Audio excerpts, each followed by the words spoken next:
and welcome to Synergia Forum number 81, the 17th in our series of virtual forums. And the topic we're going to address and discuss today is something that can make or break industries and, dare I say, economies as well. Supply chains and the 7 core resilience capabilities. And as always, at the Synergia Foundation, we have the finest minds in the world from both industry and academia to discuss this subject, starting with Jim Rice, Deputy Director, Massachusetts Institute of Technology. Thank you so much, Mr. Rice, for joining us here at the Synergia Foundation. It's a pleasure to be here. Well, we have from India, Janat Shah, Director of IIM Udaipur, one of the finest minds again in the country on the subject. Thank you, Mr. Shah. Glad to be here. Right. And from the industry, we have Udayant Malhotra. Well, the CEO and Managing Director of Dynamatics, a dynamic young man who's redefined the way supplies are made to the aerospace industry. Thank you so much, Udayant, for being here. It's a pleasure indeed. Thank you. And we have as special guest this evening to add on to the main panel who will be discussing the subject, industry perspectives from Kishore Jayaraman, President, Rolls-Royce India and South Asia. Thank you so much, Mr. Jayaraman, for joining us. R.S. Subramanian, Senior Vice President and Managing Director, DHL India. Both of you, thank you so much for joining us. Thank you. Thank you. And we have, of course, our own in-house expert on supply chains, Toby Simon, President and Founder, Synergia Foundation, who makes all this possible. Thank you so much, Toby, for joining us. Well, before I open the floor to Mr. Jim Rice to make his opening remarks, let me just run all our audience and the panelists through the format that we will be following this evening. Given the complexity and the technical nature of the topic, we didn't want to limit our panelists' thoughts with time limitations. So Mr. Jim Rice will make his opening remarks, followed by Mr. Janat Shah, and then Udayant Malhotra, and then, of course, special interventions from our special guests, Mr. Jayaraman and Subramaniam. And then we will have question and answer session from questions from the audience that may come in at this stage, and also experts that may make their observations on questions on the discussion. So without any further delay, Mr. Rice, please start with your prescription and suggestions and analysis of the supply chains and 7 core resilience capabilities. Well, first, let me ask a question of the audience and of our esteemed guests and say, do you want to be a hero? That's the question at hand. Do you want to be a hero? I see that there are hands, a few hands showing. And what I like to do is to, let's see here, is, so I'll talk a little bit about how one might address that question. Many of you have had to close your operations and make very difficult decisions. And your decisions are affecting human beings, affecting their livelihood, their families. And it's not unusual to feel helpless in a situation like that. And you might wonder, what could you have done differently? Well, I want to spend just a few moments here. I'll talk for about 9 minutes and tell you that I think it's possible to prepare so that the next time you can be a hero. What I'd like to start with, before I continue with my remarks, is to say a thank you to my colleague, Toby Simon, for inviting me to join. It's been a very long relationship that I've had with Toby. I had twisted his arm to become a research affiliate with us some years ago at the MIT Center for Transportation Logistics, and I've always appreciated the work that Toby has done, both being a practitioner and a leader, a thought leader. And so it's a pleasure and a real privilege for me to be here with you all. What's on our mind right now, of course, though, is risk management, and that's driven because of the COVID pandemic. And it leads us to ask the question, how can we manage these challenges? And I would argue that most people, when we think about something like COVID, a disruption, we think about risk events, and risk events are unlimited. We can think about risk events in terms of risks that may be financial risks or strategic risks or operational risks. They come in the size and shapes of disruptions that look like terrorist attacks, or they could be financial meltdowns. They could be an explosion at a port that we've just seen in Beirut. They could be a volcano. It could be a labor action. There's no end to the number of different ways that your supply chains can be affected. And the question I would ask is, can your organization mitigate every source of risk? And I think that if you're going to be honest, the answer is no, you cannot mitigate every source of risk. The good news, though, is that while the number of sources of risk are unlimited, the outcomes of risk events are not unlimited. And let me just pose a few questions for you and ask you to consider. Think about these disruptions. Imagine a typhoon that destroys your supplier's factory, or a pandemic like the one we're dealing with that prevents your supplier from operating, or a labor action at your supplier that halts their production, or a local government that closes all the plants for environmental reasons, like we saw in the run-up to the Olympics in Beijing. These identify many, many different sources of risk, but there's only one outcome to every one of those particular disruptions, and that is the loss of the capacity to acquire materials for some period of time. Think about these disruptions. An explosion destroys the local port, again, like we saw in Beirut. An earthquake takes down several bridges and highways, or a volcano spews ash, making air travel impossible, which we saw in Europe a number of years ago. Again, multiple sources of risk, but only one outcome. And that one outcome was the loss of the capacity to transport, to ship for some period of time. Now, these two examples try to illustrate that while there are many, many different sources of risks, these many different sources of risk often boil down to one or to a limited number of outcomes. And my argument is that all disruptions result in a loss of only one or more of the following capacities. And that is the capacity to acquire materials, that's getting supply, the capacity to move products, to ship or transport it, the capacity to communicate, the capacity to convert, that means your own internal operations, the capacity to have human resources, that personnel of having personnel available, and then the capacity of financial flows.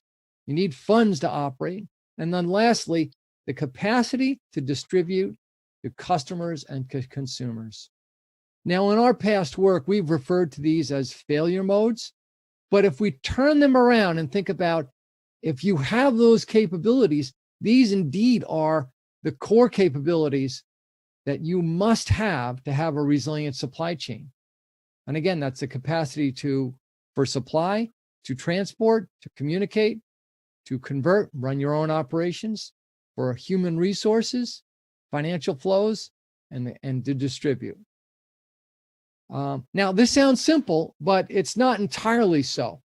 But it is simpler than trying to create plans for every different kind of risk. Now, in dealing with this and setting up and making plans for that, those in the business continuity planning community or the risk management community, this will not come as any surprise. In fact, this is what business continuity planners do. They make continuity plans to be able to maintain these capabilities. But we don't often think about them as these 7 core capabilities. We might think of one, we might think of 2. But there are problems and challenges that exist. We have to decide how you're going to do that. Are you going to use flexibility, or are you going to use redundancy? And you have to decide, well, how much resilience do you really need? Do you need 100% capacity to expand, or half of that? And for how long? 1 week, 3 weeks? As we've seen in COVID, this challenge has lasted at least 12 weeks with the long tail after that. And then finally, the big question is, how much are you going to invest? And how are you going to decide how much you're going to invest? These are some of the challenges I think that come before us. And when we think about the current pandemic and we compare it to other disruptions, it's quite distinct in the following sense, that we have seen the loss of more of these capabilities, more of these capacities than in any other disruption that we've experienced. If you look at the global financial crisis, the primary constraint there, the primary loss of capacity was in the financial domain. If you look at the 9/11 terrorist attacks, the primary loss of capacity there was in supply. If you think about the Hurricane Katrina that affected in the United States in 2005, this was largely a regional impact across most all of those particular capabilities, those capacities. You think about the Sendai disaster of 2011, the primary loss of capacity was in supply. There was some loss of transportation on a local basis. There was some loss of internal operations on a local basis. There was some loss of human resources on a local basis, but not a global, only global in terms of supply. But if we think about COVID, was a major loss of transportation, because companies aren't allowed to move things. You lost your personnel. We've lost our internal operations. We've lost our financial resources in many cases. And then also a big change was that we've lost the ability to distribute. Now, of course, many of these capabilities have been recreated. The distribution capabilities have been recreated using online and e-commerce approaches, but those have really emerged quite strongly, but it took a number of months for many organizations to even try to get to those capabilities. So let me close my remarks and come back to my first question. So do you want to be a hero? If you want to be a hero to save your organization, to save other people from the misery and the suffering that they're experiencing now and the economic losses, then the challenge is for you to figure out how to create these capabilities in your supply chain so that you can have the capacity to get your supply, to move products, to communicate, to convert maintain your internal operations, to have your human resources available, to have the financial flows that are necessary, and then lastly, the ability to distribute. So let me close with that, and I'll hopefully have spurred some thought amongst the community, and also, again, let me close by saying thank you very much for the opportunity. That's very interesting. We will figure out who wants to be a hero. Well, Mr. Janat Shah, would you like to be the director of the next hero movie as well and suggest to us what a hero should be doing, perhaps in India and around the world? Thanks, Veera. And thank you, Dr. Rice, for that wonderful opening remarks. Before I come to my remarks, I want to thank Toby, Simon, and Synergia Foundation team for inviting me. And also, it's been a relationship which is a very long relationship. We work together. So thank you for inviting me. Actually, it's irony in some sense because Toby has been talking about pandemic for a long time. He's one of the few one he and Synergia Foundation has talked about that there's a likelihood of pandemic. Are we prepared? I guess none of us listen, probably, but I hope, now onwards, we'll take it more seriously. So, when we talk about this whole building resilient, supply chains, essentially, what does resiliency mean? Disruptions are going to happen, as Dr. Rice talked about. That's a part of life. Actually, I'm sure, our colleagues, the practitioner leaders, if they don't see a disruption once in a year, I'm sure they'll be worried. You don't know which disruption would happen, right? But I think the key challenge, as he talked about, Dr. Rice talked about, is, one, the resiliency means, are you able to bounce back? And what kind of impact this disruption had?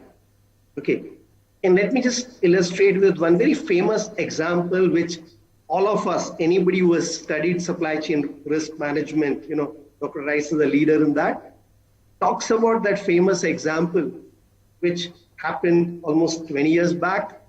where there was a fire in a Philips plant, and they were manufacturing semiconductors, and they were basically manufacturing chips for the mobile phone. And there were two major customers they were dealing with, Ericsson and Nokia. Obviously, both got affected. But the point was, the way Nokia responded was very different from the way Ericsson responded.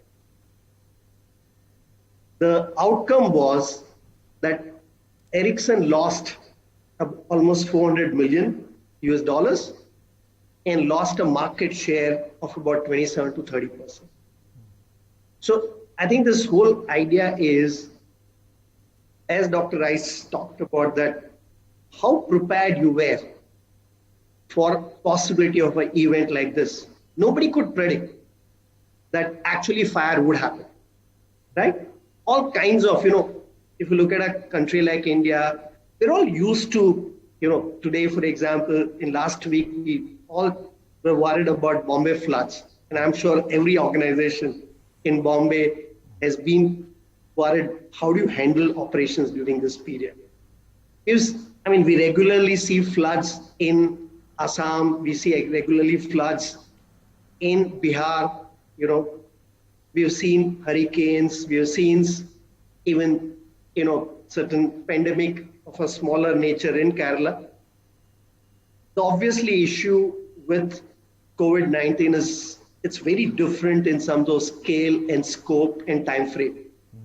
All others were relatively regional in nature.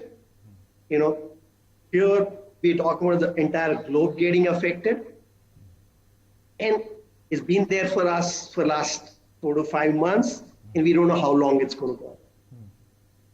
So the question to ask ourselves is, one, obviously not on pandemics. Not all disruptions are alike. They differ in terms of scale, they differ in terms of time frame. How do we look at it? Second, why do we find the way we looked at Nokia and Ericsson, for a same business, different organizations in that same business get affected in a different way. Obviously, when we're dealing with COVID-19, we find some industries are going to be so badly affected, whether we talk about hospitality, travel, they're going to be so badly affected. Relatively, food is going to be less affected. But even here, we already see signs, For example, I'll just take 2 examples of a medium-scale companies. There's a company, Next Wealth, in Bangalore based. They work on, providing analytics and services to global firms. They made sure that they work in a smaller towns, but they made sure that before lockdown happened, the laptops and related, facilities were actually made available to respective homes. And with a result, they have been able to ensure very high quality of service, and actually they have got more customers during this period.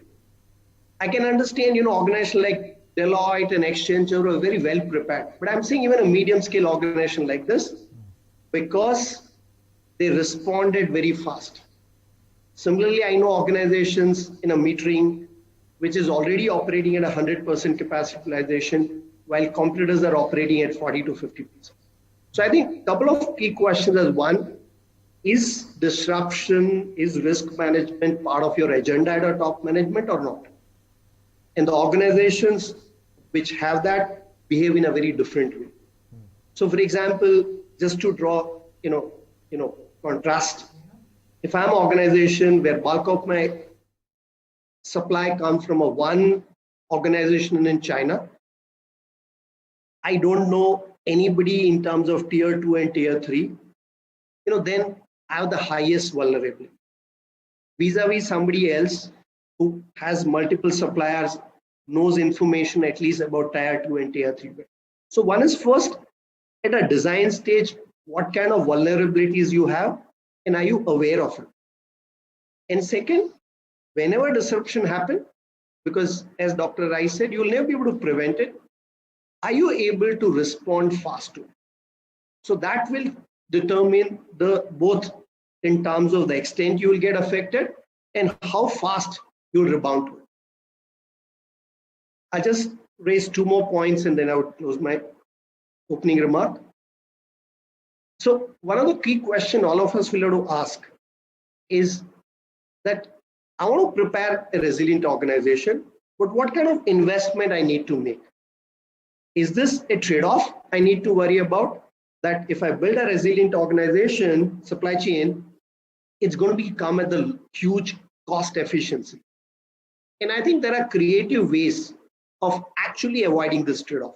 So rather than treating this as saying either resiliency or efficiency, there are ways in which we can build organizations which are resilient with some amount of efficiency loss, but not significant.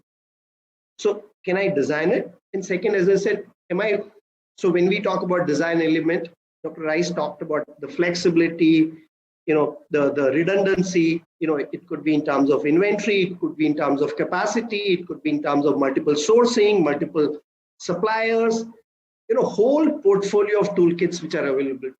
How are you using it in an effective way?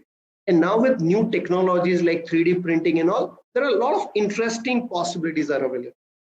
So are you using more physical, sort of capacities, or are you using a lot more of knowledge and information, which will allow you to respond during that time period?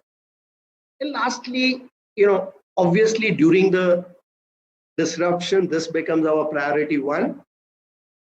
But will it remain a priority year from now, 2 years from now, or the way we have seen in past, that we seem to forget and get back into complacency mode? So do we make sure that our organization remain, this whole idea that we need to do this in a sustained way? So with that, let me stop here with my opening remarks, and I'm sure during the conversation, we'll come back to some of these issues.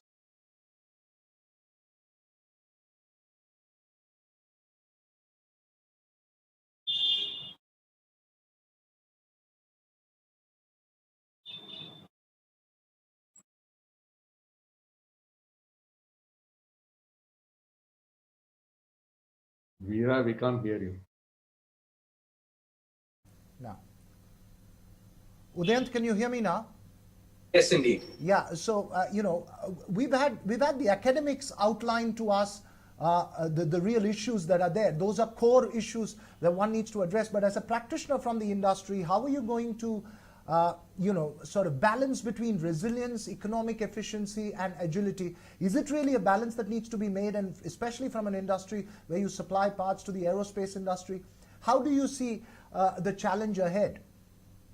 Okay, it's actually a very challenging moment, and both the professors have created a really nice foundation for this discussion.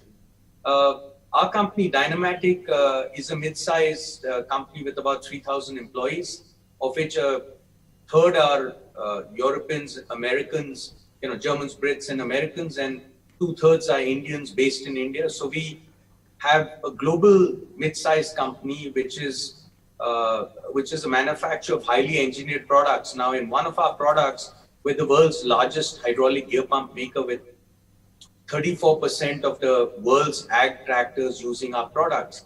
So for risk mitigation and to have that sole supply dependency of the big OEMs on us, we had local manufacturing. So we manufacture in the United States and in the United Kingdom for the West, and we manufacture in India for Asia.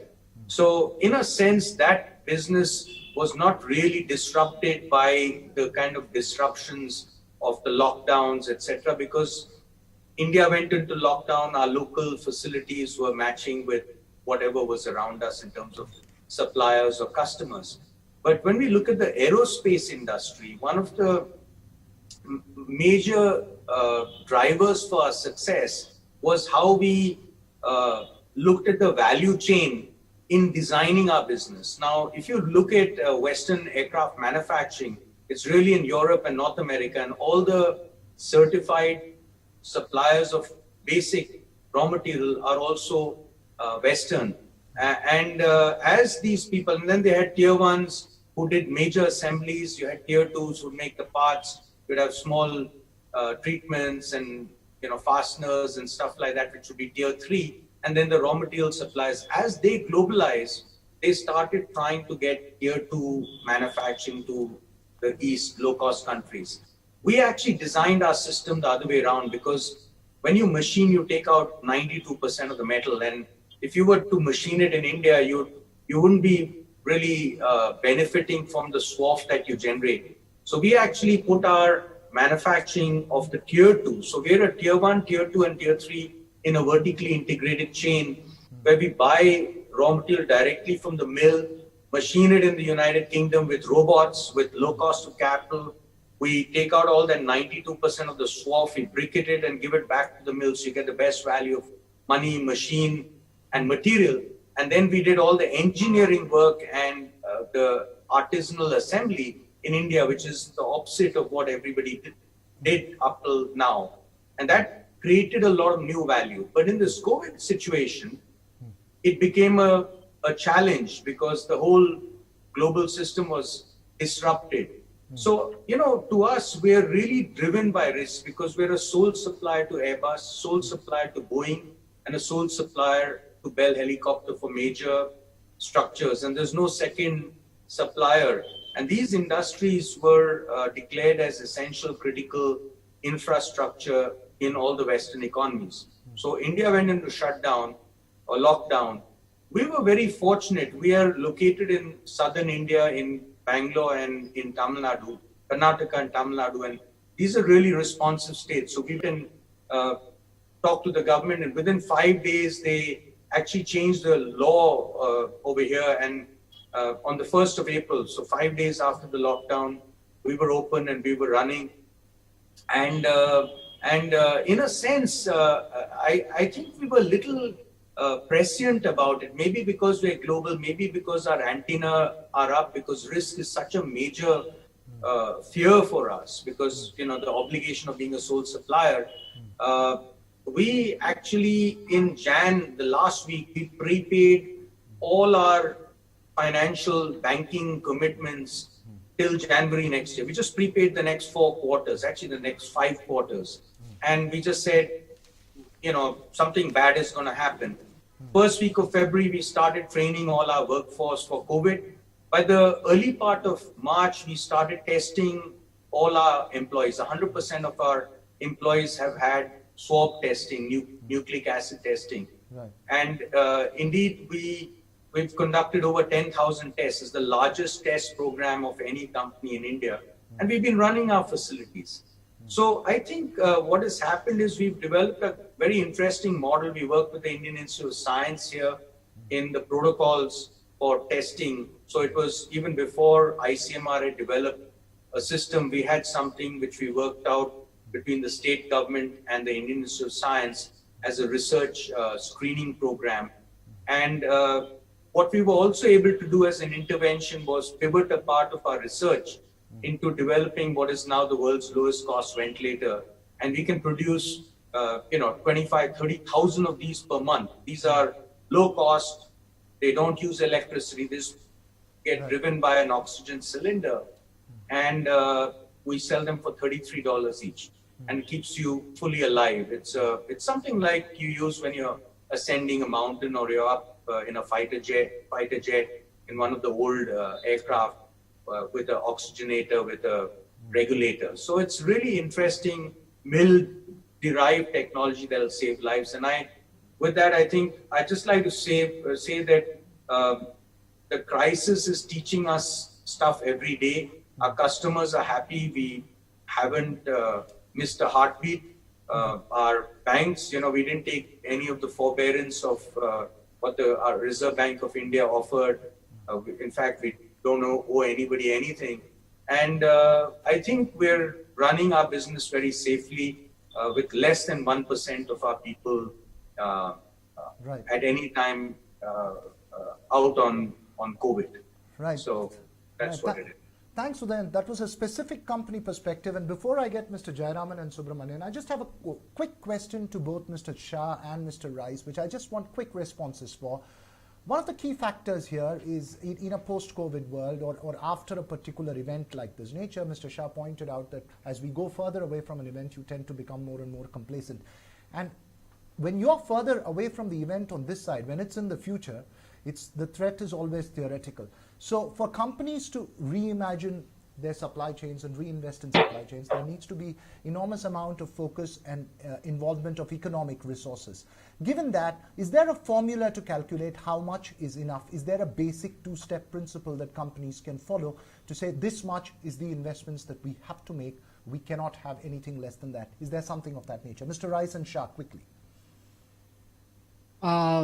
Professor Shah, would you like to go first? Well, so unfortunately, there is no formula, okay? And lot will depend on actually what Udyan talked about was a wonderful example. That what we saw was based on what the work they had done in the past, in terms of organizational capability. It was not, if they had woken up in March and said, now what do we do? I mean, honestly, the answer would have been that, the Airbus and Boeing would have given up on them, right? But I think it's a lot more in terms of organizational capability which you built. And that, it'll be good to ask him that question in terms of what are the investment. But I think it's more of the kind of organization which he has created. We talk about learning organization, which has kept looking at horizon, which is much longer. And that's why he's talking about not just satisfying his customer, but talking about, building these ventilators. I mean, it's amazing. I wish we had more organization like this. But Dr. Rice, you want to? Thank you for your comments, Professor Shah. So Veera, that's a great question. It actually is working very closely towards the research that I'm working on right now. From our perspective, companies are using a number of different approaches, primarily an expected value calculation, which is a probability times the consequence. But because the probabilities are so small, and this is expected over a number of years that a probability of an event would occur, what you end up with is you have funding levels that are far smaller than what's necessary to create the capabilities that you need. Some organizations use scenario planning methods. Some use a portfolio approach. We are actually developing an options-based pricing approach, which changes the way we think about that. It's important to think about this, though, in the context of how you go about making these investments, and that would be thinking about it in the context of an S&OP process, and it's a process we're developing we call Resilient S&OP. So those are my short comments. I could talk till the cows come home, though, about this topic. Right. But interesting, there needs to be a start to come up with a mathematical formula, and MIT is always good at coming out with formulas and quantitative solutions to the problems. Let me just invite Mr. Jayaraman to make your first observation, sir, and perhaps pose a question. Okay, hope you can hear me. Yes, we can hear you. Thank you very much, Toby, for inviting me to this session. Professor Rice, it's a privilege to be here with you. Professor Shah, it's a privilege to be here with you. And my colleague from the industry, Mr. Subramaniam, glad to meet you here. And never to say my old friend, Toby. Good to see you again, Udyant, Toby. And it's a pleasure to be here. Thank you all. Look, from a Rolls-Royce perspective, we have three businesses. One is civil aerospace, the other one is defense, and the other one is power systems. So if you take the first two businesses, it's a long cycle business. So usually you should normally be able to tie to some of these kinds of pandemics or industrial, economic shakeups that happen. But this has been definitely a pandemic of unprecedented proportions. Nobody ever expected the world to shut down. So, there was no BCP that was going to handle this one for sure. And nobody ever expects travel to stop. And nobody expects all these aircrafts to just get grounded, sitting somewhere in Nevada or somewhere, elsewhere in India. I think every airport is filled with aircraft just sitting down. So I think, it's been something that for us, it shook our very foundation of what we thought BCP could be, to be honest. And I think I heard Mr. Subramaniam talk about it earlier. So we decided that we're going to formulate something which says that, look, we got to protect the present. We got to preserve the sort of the immediate short term, let's say the next year, 2-3 years. And then we got to look at what our long term is going to look like, and we got to position ourselves. So we took the 3P approach and say that for immediate protection, what we needed was cash. So we needed to make sure that we are grounded in terms of cash, in terms of our credit lines, in terms of positioning ourselves, so that we'll be able to protect ourselves and stay in the industry. But we also needed to make sure that our talent was protected, because there was definitely knee-jerk reactions of trying to get the cash, in the process of which we might let go of talent we don't want to. So we looked at the cash and the talent as immediate short-term, look at how we can do this. But we needed to preserve, which meant that once we've done the shoring up, we also needed to make sure that we're able to preserve them and continue to motivate them, continue to keep them grounded. And so that took us a little bit of time over the last 3 months that we've been working on saying, what does the next year or 2 years look like? But most importantly, what we needed to look at is the long term. What does our R&D look like? How do we be competitive? How do we position ourselves for the future? We had programs in there that we said we might have to postpone. We had programs in there we said we might have to shut down. And we had programs in there we said we got to do more. So I think we had to do that. So this is kind of a situation where, we are looking at the present with the protection, we're looking at the preservation, and we're looking at the position. So, but all these, what we found out as we are doing all this was, we needed to also look at governance. When it looked at governance, it was about health and safety of people. Do we open the factories? Do we open everything up immediately? Do we close everything down? Do we listen to governments? There was a lot of moving parts, a lot of variables that were thrown at us. And I think it became very important to us that, look, health and safety of our people, health and safety of everyone involved is very important. I think it was extremely important for us that the security, we needed to keep our technology secure, we needed to keep our people secure, we needed to keep our customers, the stakeholders secure.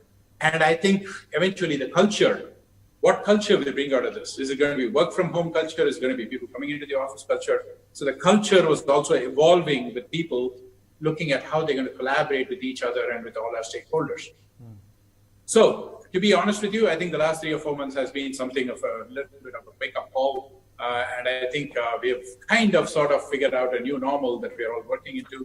And the new normal has always looked at supply chain for us. And when we look at the supply chain, that definitely played a role in the new normal. And our supply chain in India has been 2 joint ventures. And we have had multiple suppliers in India. Because we are in the engine space, civil aerospace, it's a little bit harder for us to just get suppliers onboarded, because safety becomes very critical. There are FAA rules and regulations that, documentation. There's lots of things that go about in it, as you all understand. And so we have had always to look at balanced cost arbitrage with value arbitrage. And I think when we looked at cost arbitrage, it's easy to say that, okay, I got a cost advantage to come in. And I think Udayant mentioned it very well, right? I mean, you got to look at it and say, is automation required here, or are people required here? And then you look at it and say, do I need to do it in India? Do I need to do it in China? Do I need to do it in the UK or the US? Right. So I think all these things in supply chain, we have grown to about almost a commitment of $500 million plus. It has been really pulling teeth from a tiger. And the reason why it has been pulling teeth from a tiger has been the complications involved in the aerospace industry, but by the same token, the fact that we needed to get confidence with India, with the suppliers in India and everything, which companies like Dynamatics have paved the way for a lot of companies like Rolls-Royce to come and invest more in India.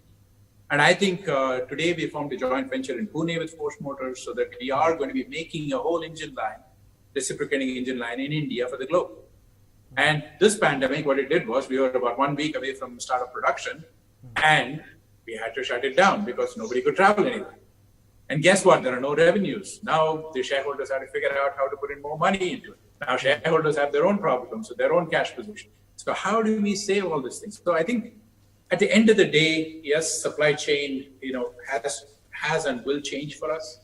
But I think the fundamental principles of why we did what we did with India will not change. And I think we are here to position ourselves more in India, because as we grow, we found out we had to go from capacities to capability.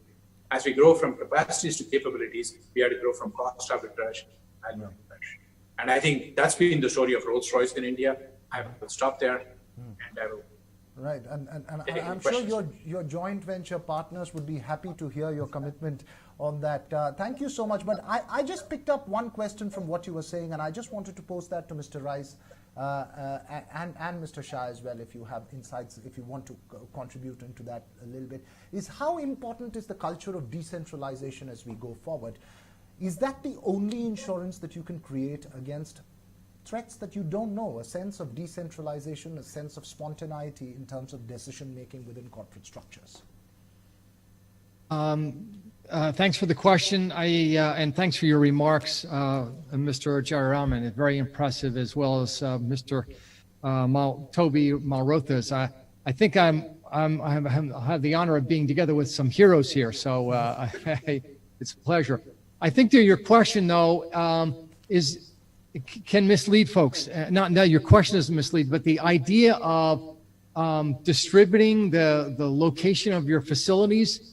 Look, there's risk no matter what you do. If you consolidate your facilities in one particular region, you have the regional risk, all right? But if you spread those facilities out, you have increased costs, but you also have risks of having multiple organizations that you now have to manage. Mr. Jayaraman talked about the culture and the organization, and that now you're going to have to deal with that across two different organizations. So it's really a trade-off.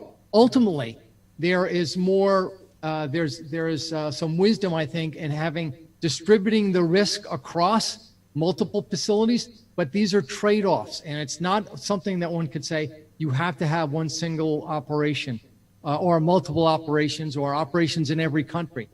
I've heard the design. Several of you talked about making the design decisions, and Mr. Jayaraman just talked about some of those trade-offs.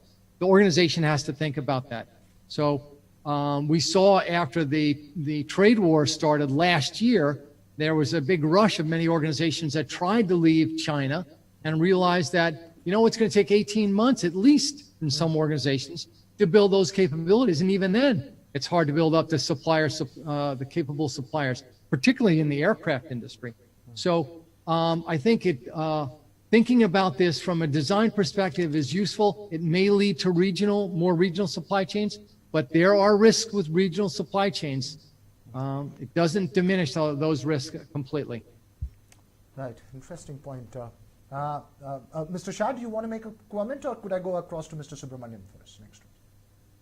Go ahead. Actually, I'll just take 1 minute. Basically, I think, we had an outstanding, as Dr. Rice talked about, outstanding case of the design, and to some extent, you also need organizational, reserve, right? Because the kind of issues, we talked about, we are seeing a lot of organizations actually just folding up because, the kind of complex trade-offs they are making, you need certain reserve capacity.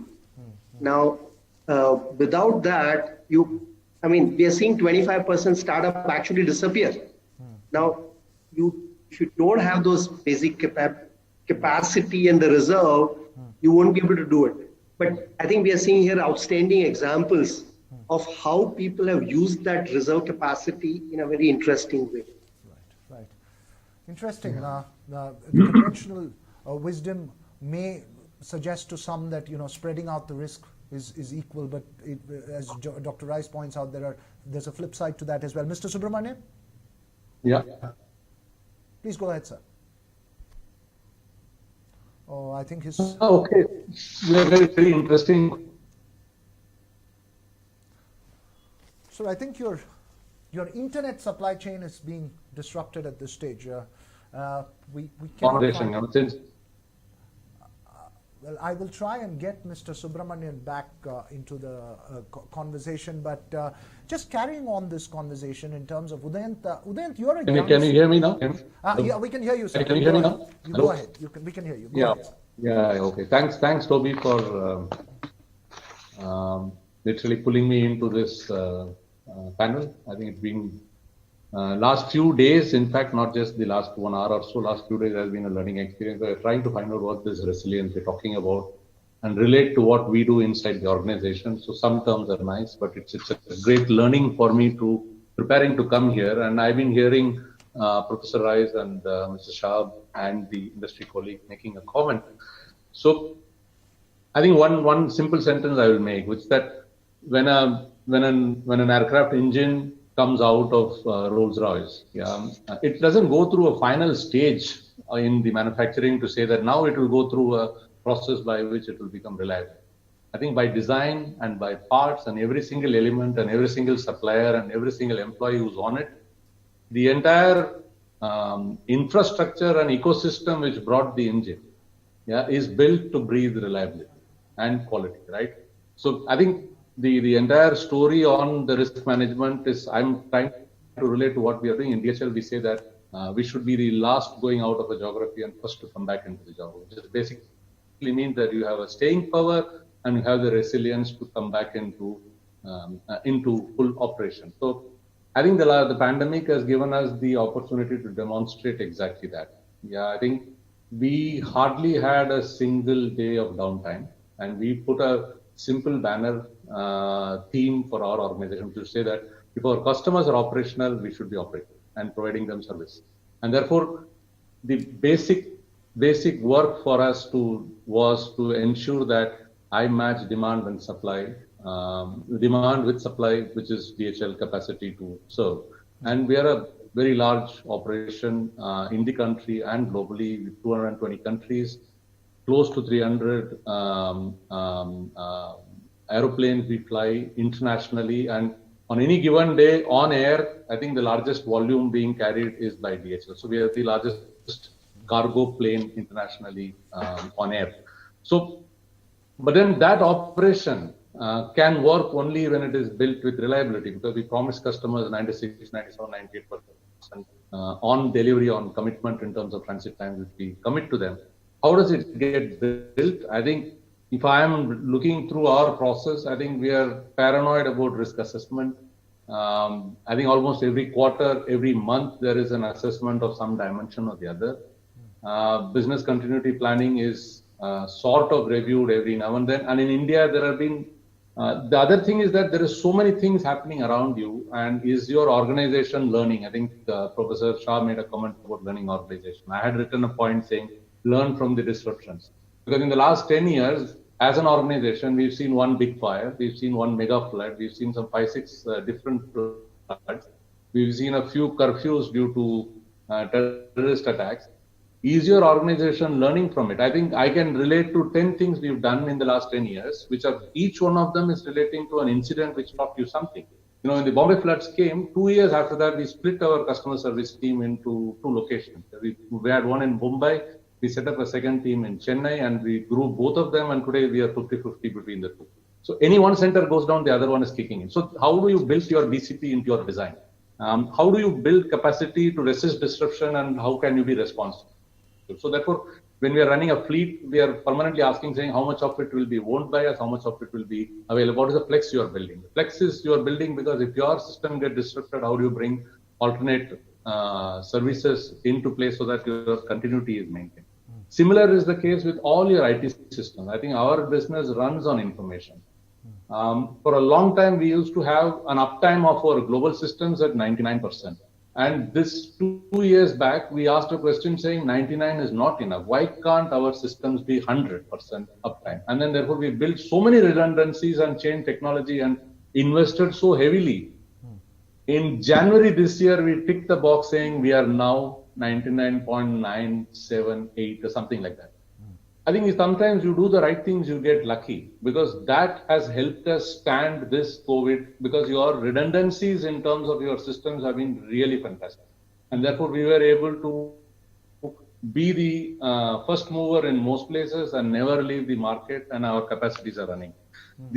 So therefore, be the fleet we run, be the people we have, be the IT systems we have, be financing in terms of market credit, and how do you choose your customers and how do you choose your vendors. I think through and through in every process which drives the business, I think you need to you are asking for reliability, because that's what the delivery you need to make to the customer. But built into reliability, I think, is also the risk mitigation which is there. Because if you have the right kind of portfolio of services built, which is building your business network, it will inbuilt have the resilience needed. The third area which has helped DHL Express in this pandemic, I can say, is that we are a globally network company, and therefore we have to run standard processes. There is huge emphasis on standardization. Process discipline is drilled into the way we work. And the way I work in Mumbai or Chennai or New York or London or Japan or Hong Kong, it has to be 99.9% identical. The terminology, the systems we use, the processes we make, the checkpoints we generate, how we treat our shipment. Because in our network, in a given country, we do only half work. I'm either picking up a shipment or delivering a shipment. The other half of the work is done by the rest of the network. Our hands have to shake every day, maybe 200 times. And therefore, that whole amount of standardization and discipline which is built into the organization makes the organization resilient. Yeah, and therefore, one of the biggest inputs and one of the biggest strengths of an organization to survive a pandemic like this is the culture you built into the organization. Yeah, the culture brings in the control, the discipline, the communication, the ability to withstand. And behind me on the soft screen, I have, it says best companies to work for. How you build your people. Yeah, how do you treat your people? I think in the last 6 months, we've not laid off a single employee. Everybody has been paid full. In fact, in April, in the middle of pandemic, we gave all of them their annual increments. Right. In June end, globally, there are about 500,000 employees in the group. Right. Every employee got equivalent of 25,000 rupees as an ex gratia for outstanding work because the company made record profits in Q2. Right. So therefore, the people are taken care of, people are skilled, people are trained, and they respond. So to be able to manage a pandemic like this and to build resilience in your network, I think every single element in your organization have to be built, and it's hard long-term work. It won't be invented by mere investment of capital. Yeah, there was a comment, and which is very interesting because DHL says that there are 3 bottom lines which are absolutely essential for the business, and put it in a triangle, which is your people, your customers, and your stakeholders or your business. Yeah, the pandemic really brought the dilemma on the table, right? In April, when everything is shut down and you're trying to find your ways to come back, what do you do with your people? How do you respond to your customer? And how do you ensure that your business is afloat? If business is not in good shape, you will not have the financial wherewithal to take care of your people or your customers. So you are permanently tossed around with managing and striking the balance between these 3 important bottom lines. Yeah. But I think your people are good, you find a way, your customers, the way you serve them, the way you live up to your commitment, they stay with you, and the business comes back. And like I said, the theme is if my customer is operating, I should be operational, which is what we've chased. And I think we've been successful, which is one of the reasons why by June we were running at full capacity. And in July, I think we are ahead of what we would have done in a normal July. Not true only in India, but globally. So I think it's an amazing experience last 5-6 months. So you're saying resilience is the way to success, showing us what your practical experience of it has been through the COVID. But let me move to the last action hero in this panel discussion, which is Toby Simon, Synergia Foundation's in-house expert on supply chains. Toby, do you have thoughts or questions that you'd like to throw across to further the discussion? Toby, you need to unmute yourself.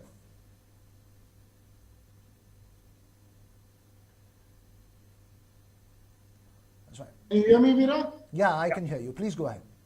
So first of all, I want to thank Professor Rice, Professor Janet Shah, Udain Malhotra, Kishore, and Subbu for coming and joining us in this panel. I'd like to make 3 points quickly. 2 of them have been taught by Professor Rice, who runs one of the finest institutes in the world for supply chain, undoubtedly, and I've had the honor to spend about 5 years with him. And the first is I will introduce the concept of, it's an oxymoron, predictable surprises. It's something which Jim has been writing about since 2005. And I love this because, at the heart of risk management is this idea of understanding that there is something called predictable surprise.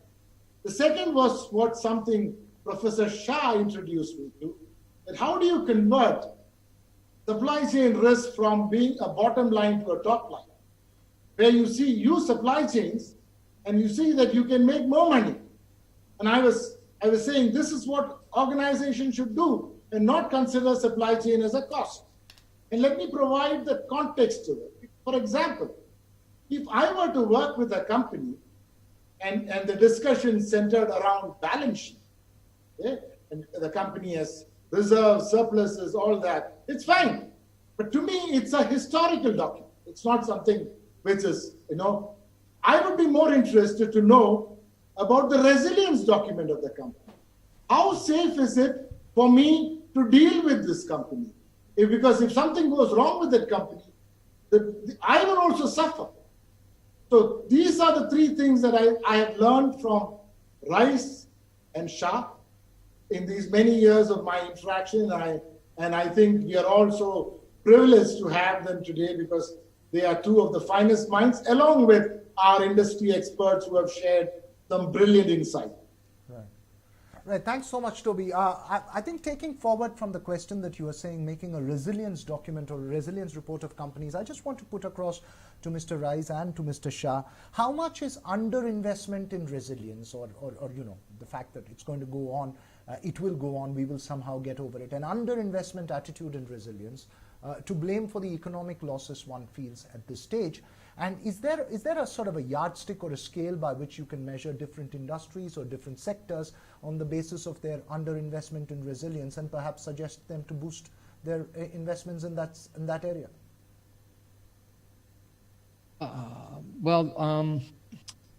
Let's see here. So I think that it's this is a very difficult challenge, and I think that it is easy for us to be critical of organizations for not investing enough in resilience, because it's very difficult to make the financial case for making an investment in resilience. In fact, an effective investment in resilience results in nothing happening, and therefore it's very difficult to show an ROI when nothing happens. So you have to take a very different approach to it. So I think I'm not aware of any studies that have looked at resilience investments across industries to determine which ones are more progressive than others. I can say that there are some organizations that recognize the importance of that and allow that to play a larger role. And in fact, it's the organizations where the supply chain and the business continuity community are part and parcel of the leadership and the management. And it goes back to my comments earlier about what operational organizations, the process of S&OP, or what's commonly called now integrated business planning. This brings the marketing, the finance, the operations, the sales community together to make collective decisions about trade-offs that the organizations will make. This is the environment where the resilience decisions really need to be made. And yet most of the time, the investment decisions are done independent of that operational engagement, independent of the capital budgeting, or sort of integrating all three of those communities, capital budgeting, operations, and the supply chain folks, or I should say the S&OP. And so that's not to be critical of companies. It's just the tradition has been more to optimize a particular silo, if you will. And so I think there are different ways, and that's one of the things that we're working on that can help organizations think differently about how to make those investments. What you end up with is a boom and bust process. It's when there's a disruption, people spend money like there's no tomorrow. And after the disruption, companies will, wipe their brow and say, wow, we got past that one. We don't have to worry about that for another couple of years. And so, but we need a different approach. And that's what I think that we're working on right now. Right.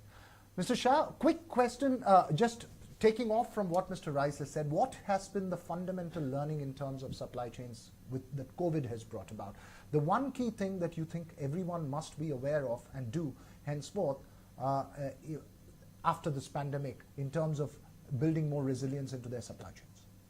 So I think obviously one is you have to survive, right? As colleagues talked about it.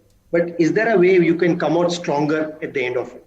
So as Dr. Rice talked about, if you're not careful, you're going to make a lot of wasteful investment because, you got carried away. So somewhere, how are you going to balance this? And also there's a question, for example, somebody like the Subramaniam, at the end of it, would your customer be willing to pay for it?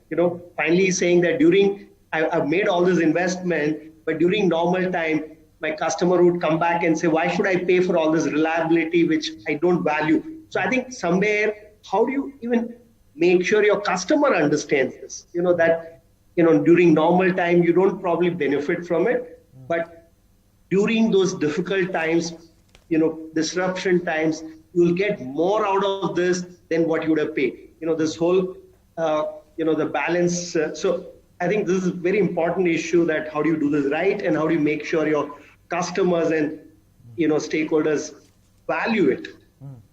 Fair Right. comment. Thanks. I want to make one line here to Mr. Shah's comment, which is Yeah, that please go ahead. I think the large number of customers, you need to show them the value so that they will take the price. Yeah, if they don't understand the value, they will not take the price. And then if you operate in a situation where you don't show the right value and the customer doesn't understand the price, both of you will come down when there is a crisis like that. Right. Yeah, so therefore it's important for you to build the right systems. It's a huge dependency with each other. And it may also be one that is dependent on industry, whether you can share the price or not. If it is something that is of a continuous supply thing where the customer would be affected by a supply chain disruption, he may be willing to pay more. He or she may be willing to pay more. Wouldn't that be right, Mr. Shah? No, but I think even Kishore talked about it. How do you make sure you play a value game, right? Yeah. He kept talking about that. From a cost, you move to value. So as long as you play a value game, you'll be able to show to this.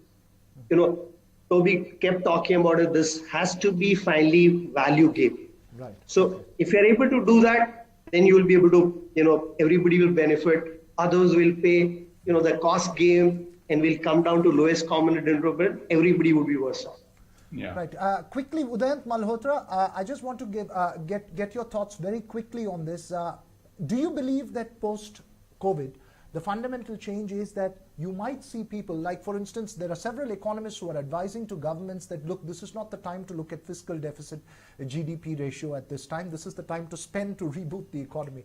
Would the industry also adopt a similar approach where you say, look, this is not the time to look at cost margins, but this is the time to really invest in supply chains? Do you think we are there as yet across the board?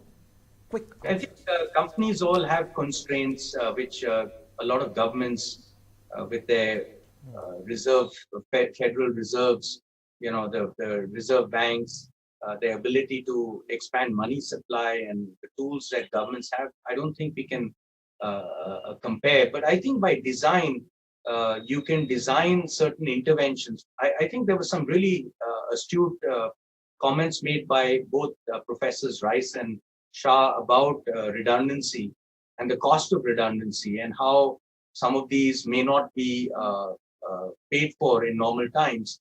I'll just give you a very quick example. We were criticized in the past for keep trying to have 50% of our aerospace production in defense and 50% civilian.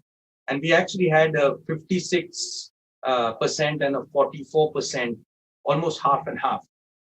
Right now, it's really helping us because as commercial sales have really gone down, defense production has gone up, and we are almost at like 95% of normal production. I think companies need to, more than open the taps like government, they need to actually, as Louis Pasteur said, chance favors the prepared mind. You have to be prepared for all eventualities. Thank you. That's risk mitigation right there. Balancing between your private and the public, your customers. Wonderful. Well done. Thank you.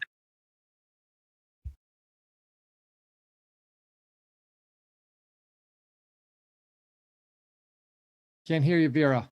No. We can't hear you.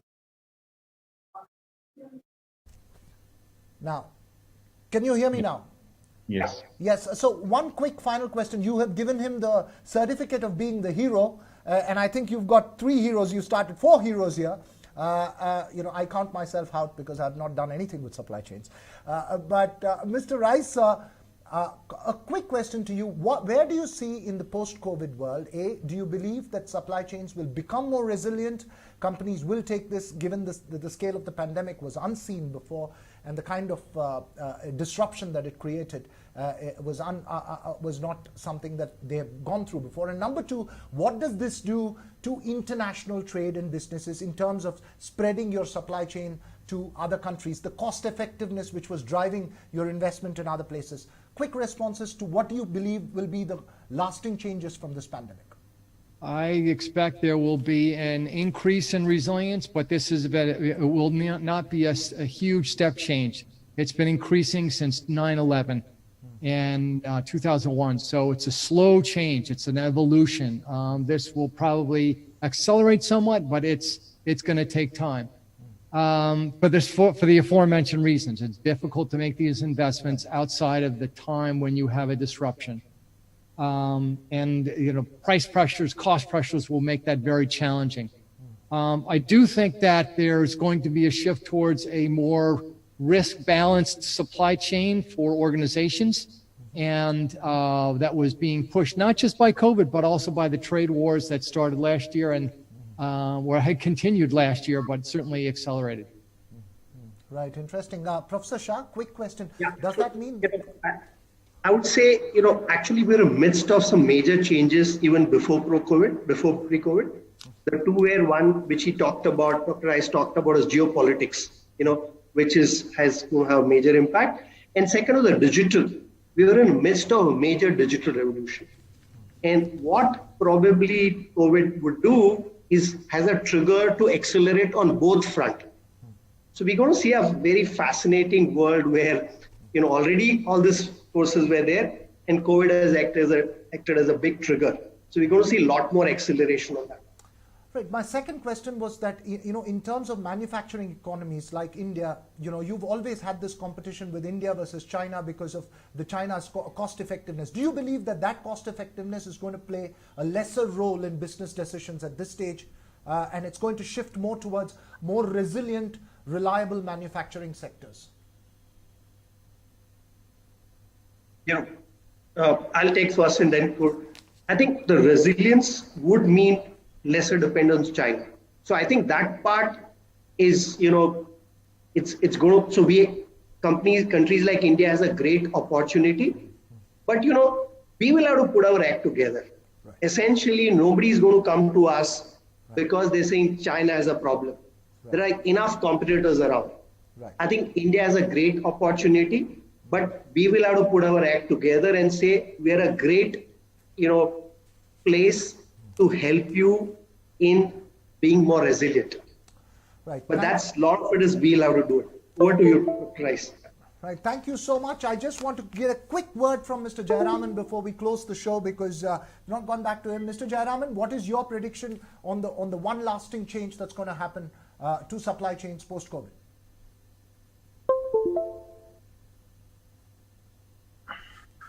Well, I think a lot has been said on this particular topic, but I would say I think companies are going to be looking at the BCPs very differently because they will, like Professor Rice said right in the beginning and like what Professor Shah was mentioning right now, I think it's not going to be a single-pronged approach of saying that, look, if I protect myself with customers, it's going to be okay, or if I protect myself with my employees, it's going to be okay. I think companies have to look at it and say, if another pandemic or if another challenge were to come up, how would I survive it? How would I stay through that particular challenge? Right. And so that thought process is going to be the lasting change that will happen. The thinking will change. Right. That's what I think. So keep the black swan, keep predicting a black swan event and learn to work your supply chains around that. Unfortunately, what we're running short of is supply of time at the moment. We're 10 minutes over time. And I think the lesson we've learned is, of course, you can have two Tobis on a show to ensure enough supply of material, which is Toby Udayant Malhotra as well as Toby Simon. Thank you so much, all of you, Professor Jim Rice, Janat Shah, Udayant Malhotra, Mr. Subramanian, and Mr. Kishore Jayaraman, for joining us on this conversation. Hopefully, we'll make a more resilient post-COVID world in terms of business and supply chains. Thank you.